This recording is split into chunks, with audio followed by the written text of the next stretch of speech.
we on the journey? Let's think about this. What day is it on Jesus' journey to the cross?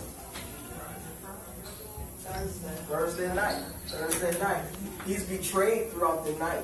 So that's an interesting thing, that all of this took place throughout the night. We're after the Last Supper, right?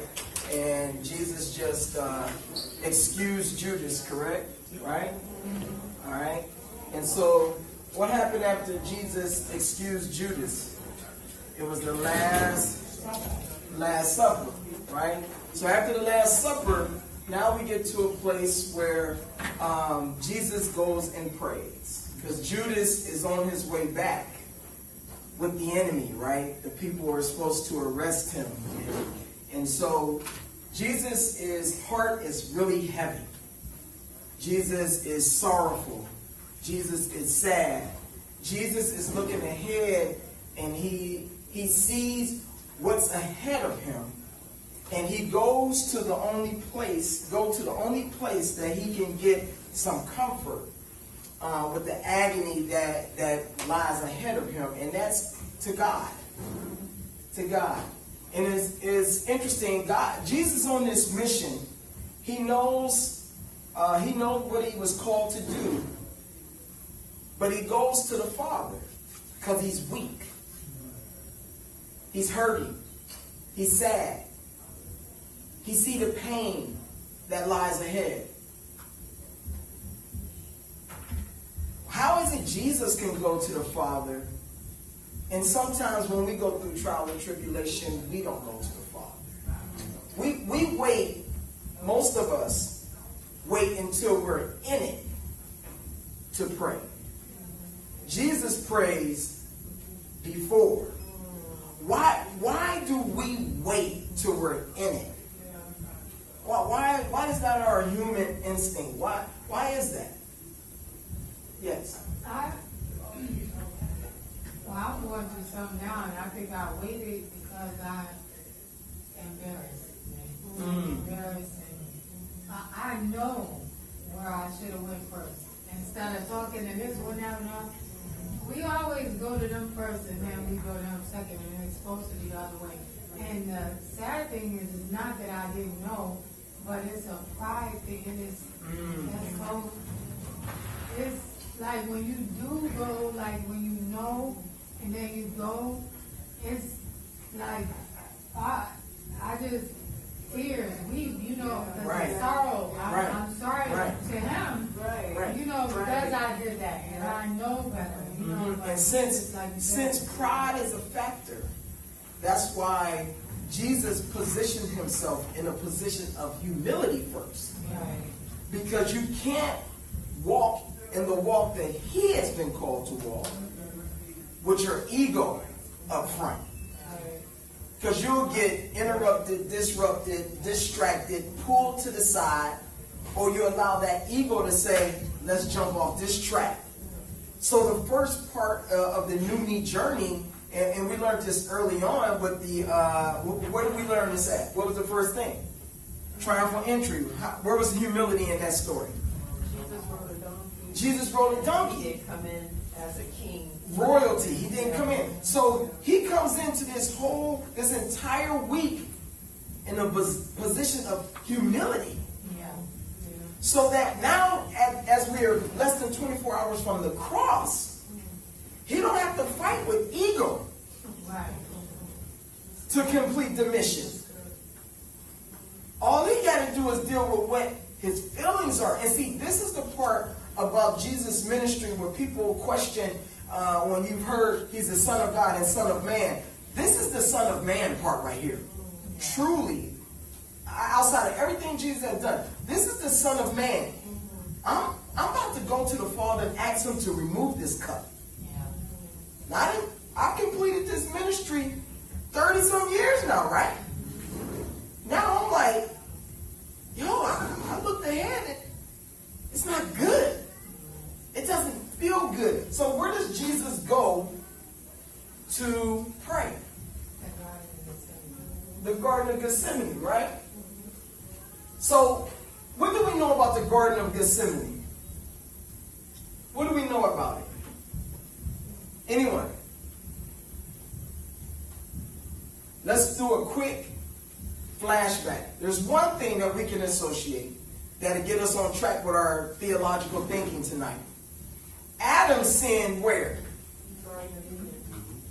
So now we have the answer to all of sin in the Garden of Gethsemane. All right, so let's keep that garden to garden comparison intact, because we're going to come back to that. But why Gethsemane? Why? Jesus often prayed in Gethsemane. He often prayed there. He often took the disciples with him to pray there. Gethsemane means a place where they crushed the olives. It's a place where they smashed the olives to get the oil. So it's a place where olive oil is present. So Jesus goes to this place where olive oil is present, and Jesus lays prostrate on the ground. So he goes deeper into a position of humility. He lays down on his face in the garden, a place where they crush the olive to get oil. Now, keep in mind, when they take the olive oil, they stack them up. And then a weight comes down and crushes the olive so that the oil will spill out. Why would Jesus pick this particular place? Because he was about to be crushed for our sins. And his blood is what purifies us, so that could be symbolic of the oil that comes from our One commentary says that Jesus, you're absolutely right, is about to be crushed for our sins. But instead of the blood necessarily spilling out, what pours out of Jesus is the Holy Spirit. Because the oil was used for various different things. You have a thought. You have a thought. Come on. Yeah, I was going to say that in today's time now, too, that when you are in a prideful state, you're not in a humility state, you're going to get crushed in the Garden of Gethsemane. And I just seen that recently. Crushed like a jelly bean. Like, you think you're going to keep doing this, and you have to get to a crushing state. You have to. To get to what you need from the Father, you have to be humble. Absolutely. So here it is. The more pressure that they have placed on the olive, the more oil you get. Yeah. So Jesus has to be crushed completely, because there are some sins out there that he had to cover. Now, olive oil was used in various different ways throughout the Bible. For the Spirit of God, it represented the Spirit of God. We all know olive oil was used for anointing. But olive oil was also used in the light of the menorah in the tabernacle to keep it lit. All right? So there's different functions of the olive oil. So what I want us to take away from here is there is joy in knowing that God is with us through our trials and tribulation, pressure and suffering, and he allows it for good. God allowed us to be crushed for good. Now, to us, it doesn't make sense. To us, why would a God that we serve allow this to happen to us? The unchurched will ask the question to the Christian believer, what kind of God do you serve?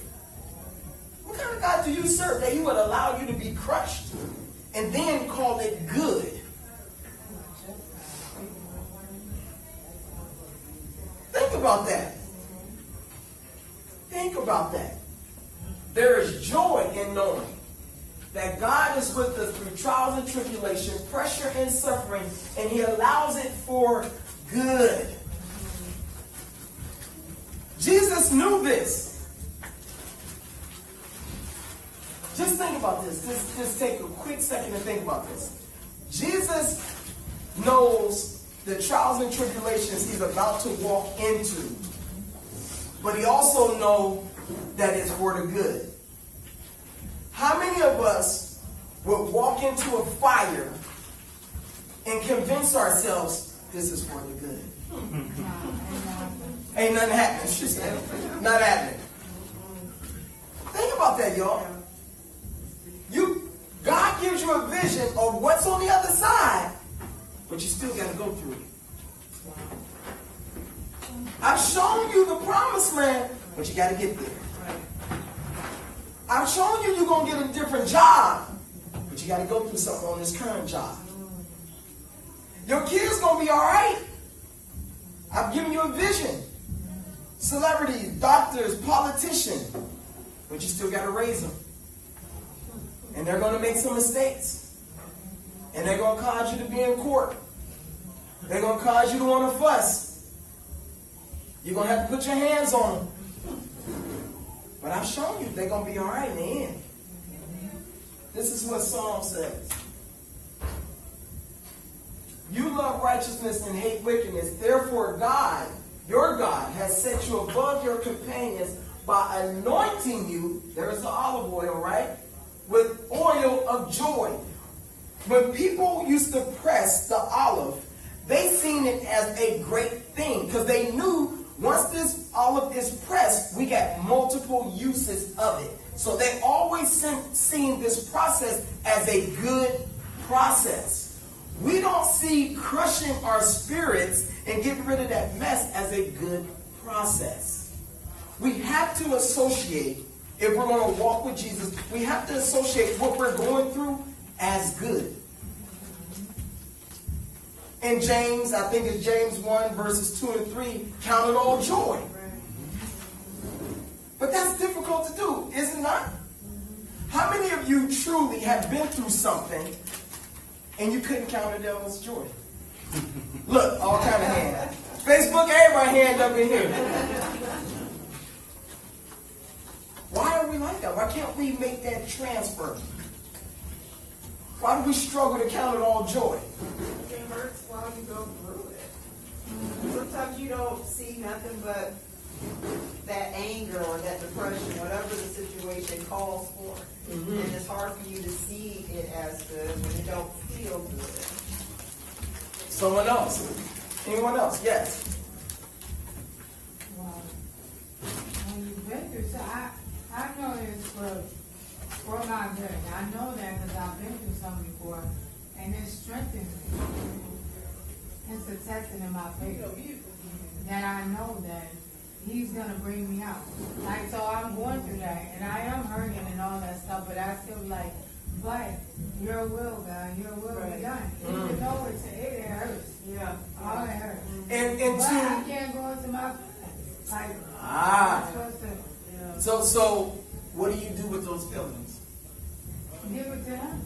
Give it to Him. But do we actually do that? No. In most cases. No, we keep it real. We take it out on our kids, co-workers, spouses, people, strangers, those driving around us. We take it out on everybody else. She loves you. She loves you. So Jesus is dealing with, and this is the stage, because the next thing He says, He talks to the disciples, and before we get here, He talks to the disciples. And He had the 11, because Judas is gone, right? So the 11th are with Him, and He's walking towards the garden, and He tells some of them to stay here, I'm going to pray. But He takes with Him Peter, John, and James. They walk a little further together. Then He tells them to stop, then He goes forward. Before He goes forward and lay down to pray, He says to them, my heart, I'm sorrowful. This is heavy. I just told y'all days ago that I was going to the cross to die. That I would be crucified. That the Son of Man, Son of God would die. So he's searching for some help. How is it that the man of God is asking us for support? Jesus is saying to the disciples, the only reason we pour out emotions is what? We want people to resonate with what we feel. We want people to relate to what we feel. So Jesus is talking to the people that he know won't even be with him at the cross. That's how in a state of desperation Jesus is in. That I took the closest three with me, Peter, John, and James. But even y'all have to stay right here while I go a little bit further. But he still wanted them to hear his conversation with God. I think that's a model for us too. Is when we get to that point, you know, like it was shared earlier, that we want to, you know, tell our friends versus going to God first. You got to get to a point where you say to them, I need y'all to wait here. It's time for me to go to God myself. Because glad you're empathetic and sympathetic towards what I'm going through, but you can't really help me. You can only sympathize or empathize or make me even more angry, amping me up, to go and respond in a certain way. But I need to tell my people, I need y'all to fall back to. I need to go to God for myself. And I think that's a good model for us too, you know. It takes spiritual maturity to be able to say that to friends. Yeah. And it takes spiritual maturity for your friends to receive that. Yes. Because oftentimes, oh, you better than us. Yeah. You think you different. You got a different relationship with God than we got. No, it's not about that. It's about calling on spiritual maturity. You got to be strong enough to say, I need to go to God. Right. And your friend circle has to be strong enough to say, we need to respect her space and her time. Right. Too often, we want to be the answer for our friends. Yeah. Yep. And that's not a position of humility. Right. That's true. That's true. So you have to check your circle and see what circle you're rolling in. Because then you can reflect back and say, wow, I listened to her or I listened to him and it made things worse. And see, we got to be okay with getting cut off. We're not comfortable being cut off. Right. Because that's rejection. Right. We feel like we're not needed. And it's not about that. In other words, it's not about you. It's about God. But we can't get out of the way. Right. And don't dare go to somebody else. I'll let you go and go talk to him. Wow. So you got to really check your circle. So Jesus talks to the disciples.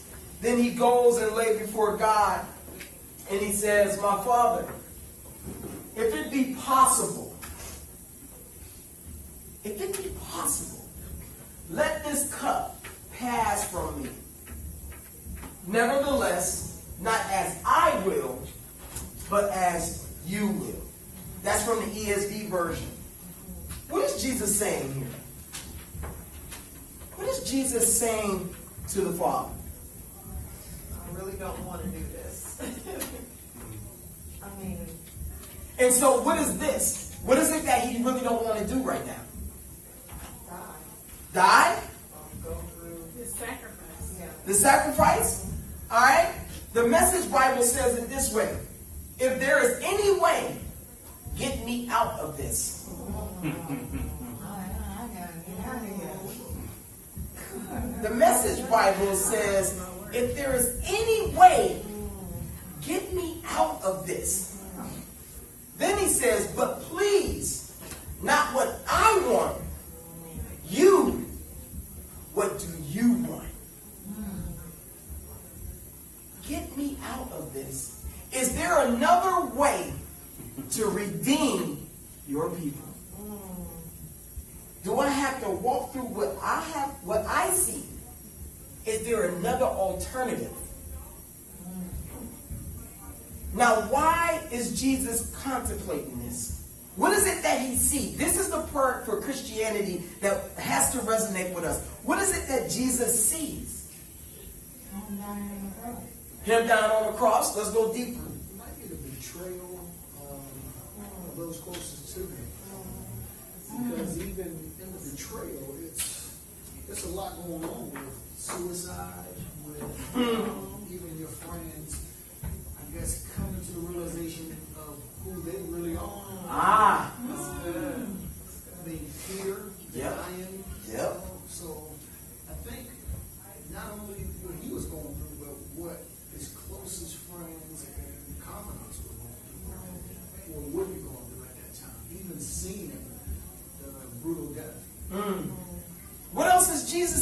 very good. It is. What else is Jesus contemplating and thinking through and asking God for? What is it that he sees? I think he also reached his pinnacle of humanity. Ah. Being that he is spirit first. Mm-hmm. Mm-hmm. And this was his first experience in flesh form. Right. It's like, I ain't cut out for this. Right. Let me go back and sit at the right hand. next to Right. you. Right. Right. So for him to really be human. Be human. And that's the part that just continued to blow my mind, because Jesus on the cross crying out to the Father saying, why have you forsaken me? That's one of the biggest theological questions out there. God said, I'll never forsake you. I'll never leave you. But Jesus cries out, why have you forsaken me? I don't have the answer to it. Oh, you? No, I think that's where some people get it wrong about Jesus. They assume he was 50% God, 50% man, and that's totally wrong. He was 100% God and 100% man. So like Cody was saying, that's why he could take on these thoughts and feelings about what he was about to embark on, because he was 100% man. That's why we are able to relate to Jesus Christ, because he was able to relate to us being in human form. Yeah. We would all say the same thing. If we knew we had to do something so brave, right. So Jesus, now that we feel Jesus' pain, right? Now we know why Jesus went to the garden to pray. There was nothing the disciples could have said to him to help what he was feeling and going through. And we have to understand there will be some things that come up in your life that even the person you lay next to can't help it. No, that's right. Jesus. Yes, ma'am. And, well, I didn't even say that. Good. Oh, and he knew about, going to the God, he was going to get his strength. The man, he was the man and stuff, but he knew he got to get his strength from the Father. He's the only one that could get him through that. Get him through it. None of them can do anything for him but the Father. Right. And just piggybacking on what you said, like, that's where you get your... Every time, that's why he want us to go to him first, because he know you, when you come out of there, you strengthened. Right. Because some of us are repeating behaviors and being victims of behaviors repeatedly because we haven't went to the right person. And I'm not saying we don't pray to God, but we have to be able to pray to God and trust. Yeah. See, Jesus is transparent right now. Right. He ain't faking it. Right. God, I don't want this. It's not, hey, how you doing? Oh, I'm good. No, you're not good. But see, that goes, we don't understand how that subconsciously walks along with us into our prayer. We say that. Because we coached ourselves up because we don't like looking bruised. Right. We coach ourselves up to say, I'm good, when you're really not. And God wants you to say, I'm not good. God, I'm not happy with this. God, I can't take it. I can't handle it. That's right. That's what Jesus is teaching. He wanted the disciples to hear. Here's the strongest, most miraculous person they've ever met in their life saying, I don't want to do it. Is there another way? So prayer is very important. Here it is. If you don't pray along the journey, you will be unprepared for what's to come. If we're going to really enter into this new me journey, and you're saying, God, I'm all in. This is a new page in my spiritual life. Prayer is the first thing you should be doing. Because there's something coming, because we all get tested. You're praying that when that test comes and you're vulnerable at your weakest state, that he will send help. But the posture is of humility and just simply praying about it. So, there's another key part of Jesus' question or ask of God, and that's the cup. Read back through your passage. Jesus says, I'm at Matthew 26, verse 38. Then he said to them, my soul is very sorrowful, even to death. He tells them, remain here and watch with me. And going a little further, he fell on his face and prayed, saying, my Father, if it be possible, let this cup pass from me. Nevertheless, not as I will, but as you will. Let this cup. What cup? What is Jesus referring? What's the cup? Let this cup. What? I know he ain't talking about a drinking cup. His faith, the task at hand. Cup of suffering, cup of, pain. Could be a blessing. Now, the cup was used in the Bible in several different ways. Where it was used for a joyous moment, like communion, right? But there was also, we learned that, what was inside the cup? Bitter. So this cup that Jesus is referring to is exactly what Brother Todd said.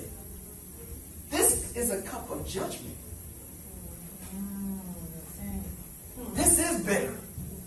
This is vinegar. This is judgment.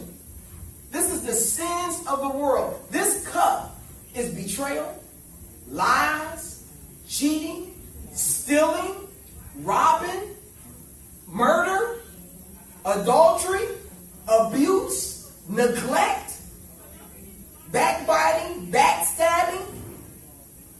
Jesus has all of this in this cup. And so he knows that God's wrath has to be along the same lines as the sin. So Jesus looks behind and in front of him and sees it all. This cup got everything in it. But what's associated with that debt is God's wrath. So it can't be a smack on the wrist. It can't be a go to your room. It can't be I'm taking your cell phone, to my young people. This is the whole 9 yards. Jesus is simply saying, God, I don't know if I have the strength to handle this pain and suffering. Remove this cup. I don't know if I have it. What's the movie? Passion of Christ, right? Yeah. That was probably the best thing I ever seen that kind of portrays this moment where Jesus at one point actually laid on the cross, like crawled to the cross, because Jesus' job is to be on the cross and die. God's job is resurrection. But Jesus got to get to the cross. Because Jesus could have did something. I send Judas away. I tell Judas, go do what you need to do quickly. He tells the disciples the time has come. Jesus don't run. He don't hide. Jesus even asks, who are you looking for? That to me, I don't know about y'all, but that to me is profound. I see it, what I'm about to go through, and when they roll up on me, who y'all looking for? Jesus of Nazareth. I am him. Right? That, Right. yo, I also think it's interesting that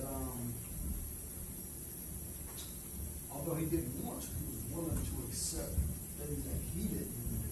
That's good. You're in the notes. You're in the notes. That's good, brother. Because I think oftentimes, even when we do things that we knowingly did, Mm-hmm.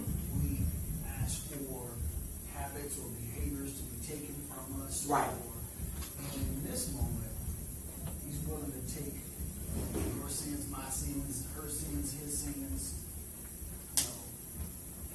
And, that is a bitter pill. Because even when you sin and you know this is wrong, that's real bitter. But Right. to have somebody else's version of bitter.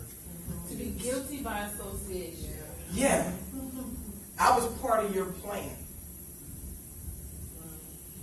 You told her you was coming to my house, but I knew you weren't coming to my house. And you wear that. There's so much that Jesus is dealing with. And here's the interesting thing. I was doing the research because right before this is communion, right? And some of the other versions of the Bible just say, this is my blood, right? Of the new covenant. Drink as often as you do this do this in remembrance of me. But if you go to the King James Version, it says, drink ye all of it. Jesus doesn't have an option with this cup he's holding to drink some of it. Because if he truly holding on to the thought, this is my body's broken you, this is the blood of the new covenant, the King James Version, which is one of the first versions, right, says, drink ye all of it. Jesus doesn't have an option. He don't have an option to take a sip. He has to drink all of it for us. That's how messy and messed up we are. That's amazing. And so the interesting thing, even though it's a bitter judgment situation, Jesus has to take this cup and drink all of it. So instead of wrath, we get life. Instead of God's wrath, we get life. Wow. I'll never take communion the same way ever again. Easter would never be the same. Resurrection Sunday would never be the same. So, the New Me journey, here's our few notes that we've covered. But the New Me journey is to act in obedience. This is kind of what you're saying, Brother Clay. To act in obedience. If we're going to be on this New Me journey, to act in obedience and love while dreading the hurt that may result. That's what you're on right now. That's your journey. You're acting in obedience and love. At the same time, you're dreading what is going to be the result of it. Because you know you have to go through something. There's some of us that have to make some decisions in our life that's going to hurt themselves and probably the people around them. And we haven't made that decision because we don't want to hurt ourselves or the people around them. But here's the thing. When you don't make that decision because you're protecting your own pain, you suffer anyway. And so the end is further away from you. So you want to get to the other side, but you don't want to put yourself, you don't want to bear your cross. You don't want to suffer yourself. You don't want to suffer the people around you. You never get to the other side. So as a result, we live in misery. And if it's to protect our feelings, protect our children's feelings, protect our spouse, protect the people around us, protect our friends, we say, I'm going to just go ahead and deal with it. And you never get to the other side. You never get to the other side. That's dangerous. So let's go, and we're going to be wrapping up here in a few minutes. So let's jump to Luke 22, because something interesting happens in the Gospel of Luke.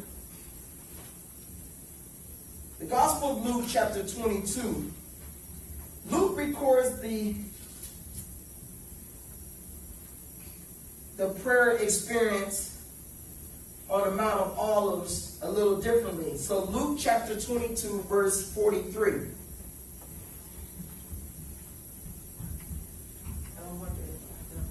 Oh, awesome. Luke records after Jesus goes and prays, and there appeared to him an angel who said that he was going to get strengthened. He went to pray and there appeared to him an angel from heaven, strengthening him. And being in an agony, he prayed more earnestly, and his sweat became like great drops of blood falling down to the ground. That's intense. Come on. Well, you're not, when I seen the Passion of Christ for the first time, I knew who God was. I wasn't following God. I wasn't doing the right thing. But I don't care who you are, agnostic, diagnostic, whatever you are. When you see that movie and you see that stuff dropping down over something, you're going to feel something like, because he was in there and he was like, Father, and the stuff, came down because he was in such agony, and they did a really good depiction of it, like visually, because we're visual creatures, which we shouldn't be. We don't see it in the spirit, we read it, but we don't feel it. What you see, That's true. That's true. Yeah, but like you said, now with Resurrection Sunday, it's a whole new ballgame. Yeah. It's a serious ballgame. This is, listen, y'all. Jesus shares his concern with the disciples. I'm struggling, y'all, on this. I'm struggling to fulfill this prophecy. I done fulfilled a lot of things. But now I am truly suffering. And he cries out to God in the garden. And God sends him a comforter. See, you have to be in a very authentic, genuine, real relationship with God to even feel the presence of an angel coming to help you. Sometimes when we pray, we're not in the spiritual space that we should be in to receive the help. That's true. Because God is examining the heart. That goes back to, I'm good, now I'm going to pray. Well, which is it? Jesus saying, I'm not good. Yeah. And God, I need your help now. And even after sending the angel, he still prayed even more earnestly than he was before the angel came. Because what does that say? Great point. What does that say? I prayed to God and God sends an angel. Right. So I pray more earnestly. What does that say about that scenario? What does that say then? He still needed more comforting? Not just more comforting. What does that say? I pray to God. God answers the prayer through a comforter. Yeah. What does that say to God? I mean, what does that say to Jesus? So that works. So let me keep praying. Pray harder. Take this whole thing away. Doing the right thing. Going to the Father. Going to the Father. I must go forward. Yeah. Because he's now sent help. I must do it now. So much receive, much is required. Yeah. Yeah. I must do it now. That affirms that takes away doubt and uncertainty. Wow. I'm questioning whether I should take this job. I'm questioning whether I should relocate. I'm questioning where I should be in this relationship. But now God sends the Holy Spirit through the angel to comfort him. That means I must go. Or he wouldn't have sent the angel. So Jesus does something that we don't do. Jesus prays more. Most of us, after the angel touches or God gives us a vision, we stop praying. Because, wow, God did it. Answer my prayer. Won't he do it? I'm good. Won't he do it? All that other stuff, right? But Jesus says, the Bible says he prayed earnestly. That means he went deeper. I don't know how much deeper you can go that would trigger blood. coming through your sweat glands. Jesus is looking ahead. No, I'm not letting you. I was about to jump ahead. Here we go. There's this wonderful medical term. Hematohydrosis. Close? Close? Any doctors in here? Close? Let's go with it. An extremely rare condition characterized by the sweating of blood, which is said to occur when a person is facing death or other highly stressful events. It's real. Wow. The capillary vessels which feed into our sweat glands ruptures, and so the blood goes into the sweat glands and comes out. But you got to be under some serious. We ain't talking. My check didn't come. Where the mailman at? We ain't talking. The cupboard empty. We ain't talking about that. Jesus is talking about that cup of bitterness, judgment, wrath that I got to go to the cross so that these people can have life. This is heavy. This is heavy for Jesus. Jesus looks ahead. Flogging. Y'all know what flogging is? When they beat him, how did they beat him? With, cowstick or? It's like a whip, right? Yeah, like a whip. Like a whip, but they put something on the end of it. Like spikes. And, Yeah. right. Yeah. To rip the skin. Yeah. Ah. All right? So Jesus is looking ahead of flogging, nails in his feet, nails in his hands, crown of thorns, pierced in his side, mocked, talked about, betrayed, spit on.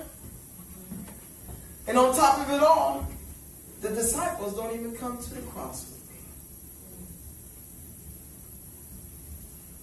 Jesus, this is a very serious moment for Jesus. This is deep for Jesus. Because Jesus is about to get arrested and taken off. And he knows what he's about to go through. They don't know. If God gives us just a glimpse of our life ahead, most of us will be scared to death. Yeah. Yeah. For real. Good or bad. Yeah. We're not ready, equipped, prepared to handle. And we often pray, God reveal. And I think it's in the Lord's Prayer that it says, give us this day our daily bread, because we can't handle the loaf. So God, just give me what you got for me today. I don't want all of it, because it might be too much for me to see, too much for me to experience. But that's exactly where Jesus is at. He sees it all. And it's really resonating with him now, because we're less than hours away. Thoughts, reactions, comments. And we've seen the blessings God was going to give us in advance. We'll quit our now. We would. Yes, we would. Some clowns would. I know. And then that would mess up the blessing because you were supposed to work that job to get that blessing. But see, if God showed us that we were going to be that blessed, Yeah. he also has to show you what you're going to go through. Right. That's so true. And we don't want that part. We just want to graduate and walk across the stage. We don't want to go to class. We don't want to stay up and study. We don't want to do the research paper. Here it is, and I'll close with this. And this may hurt, so I'm going to tell you in advance. We are responsible for Jesus sweating blood. We are responsible. We have to hold some accountability. Well, I didn't live during those days. It was about forward as well as backwards. Yeah. And here's the thing. We're still accountable. That's right. Because each and every day we fail. And that's why he died on the cross. Because he knew each and every day Leon Williams would fall short. No matter how hard I tried, that there was going to be a time throughout the day that I was going to fall short. Someone else, thoughts, reaction. We're done. We're done. Thoughts, reactions on this lesson. How you feeling? What are you thinking?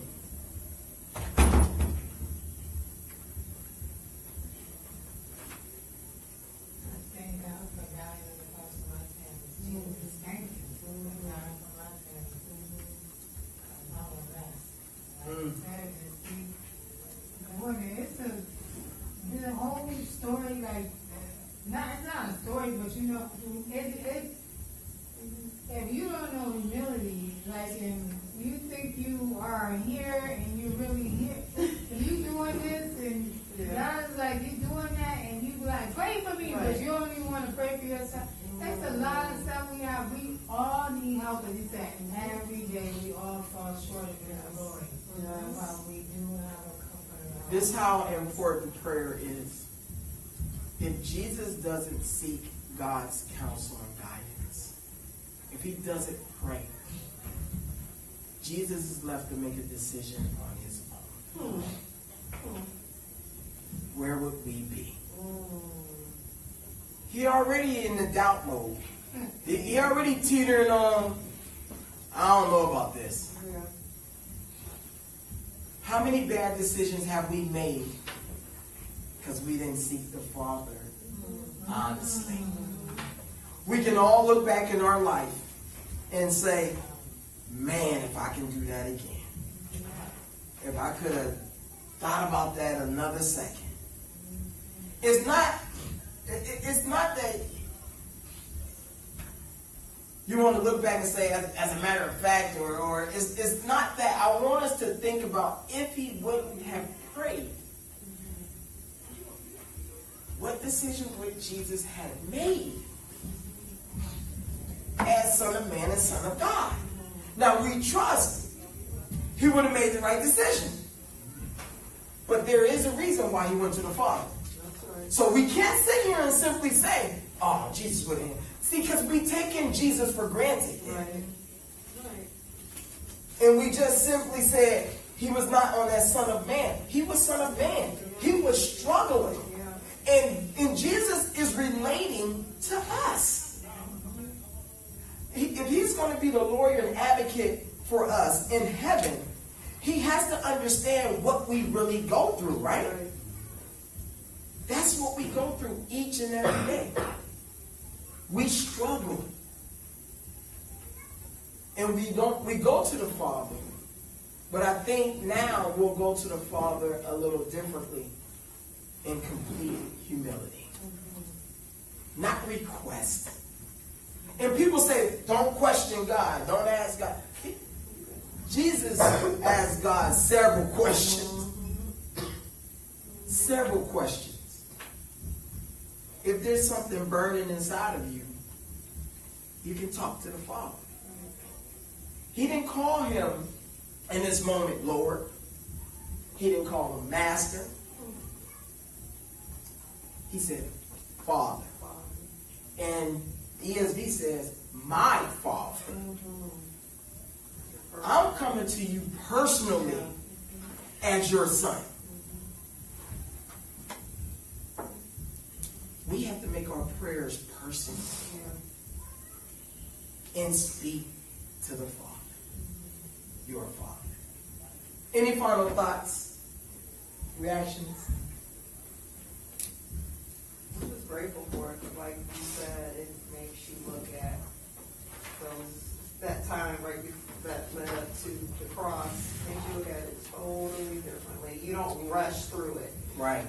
Now when you read it, you know, and that's the other thing you have to remember. Jesus was man. Mm-hmm. So his feelings, his thoughts were much like ours. Mm. And we have to quit reading the Bible as if he's this mystical character. Right. And, you know, like he's just up there and like he never felt what we felt. If we read it the way, like if I read it and I inserted you or I inserted Clay or whatever, I'm reading it, it's more personal to me. Right. Because you are human. So we got to look at Jesus as, when he was here, as human. Yes. So we can be more relatable Yes. to Very what well he said. went through. Absolutely. Absolutely. Any other final thoughts? And it attests to John 3:16. Mhm. Because he gave his only begotten. That's right. Yeah. It's deep. It's deep. It's deep. And so, you know, as we, our next 2 weeks before we have our first worship service, you know, we're going to continue to walk with Jesus through this night. Through this night and into the day. And what Jesus encountered from this point forward. Because it gets very interesting now. Very interesting. It's already been good to us, right? Now it's going to get a little deeper now. A little deeper because now we're walking upon the cross.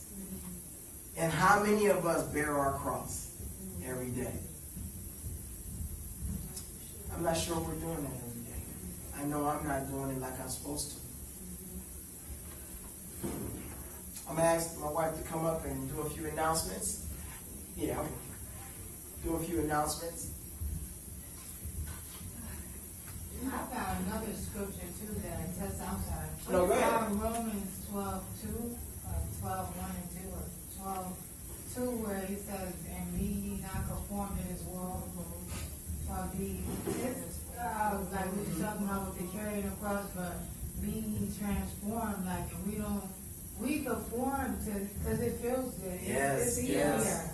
But it's when we transform and renew our minds, then we don't feel like we have to conform and feel good and not carry our cross. You don't think like that when you transform your mind and walk in truths and ignorance of Christ. We feel different.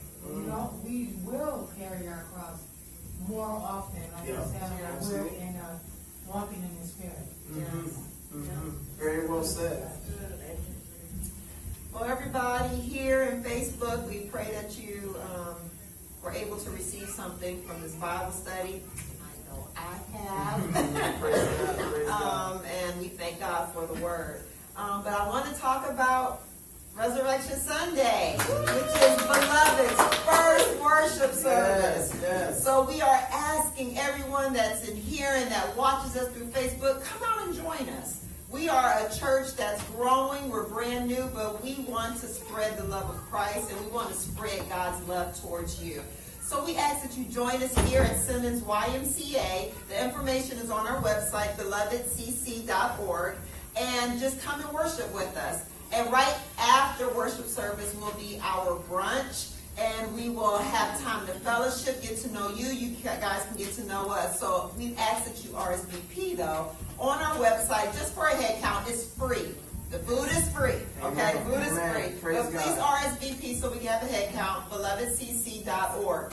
We also want to tell you we have a Facebook page, and we would love for you guys to like us on Facebook so we can like you back. And if you like us on Facebook, you'll be able to get our notifications when we do any Facebook Live or Worship Live sessions. Also want to tell you we have a great marriage counseling duo, Ty and Cody.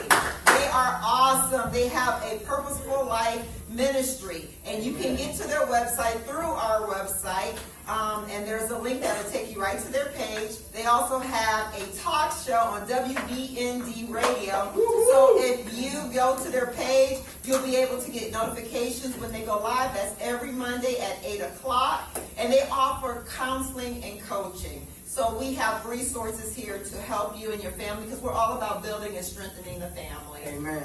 And like them on Facebook as well. All right. think that was Thank it. you. All Thank you. right. Excellent. Woo! I don't want us to leave without offering an invitation to Christ. Let us just close our eyes and just be at peace. There may be someone out there, whether you're in this room or whether you're on Facebook, and you're not quite sure of your walk with Jesus Christ, and you've been holding back, and you're not too sure of who can help you. Well, I'm going to help you with the one person that I know will help you. The same person that sent the angel to Jesus is the same person that can help you.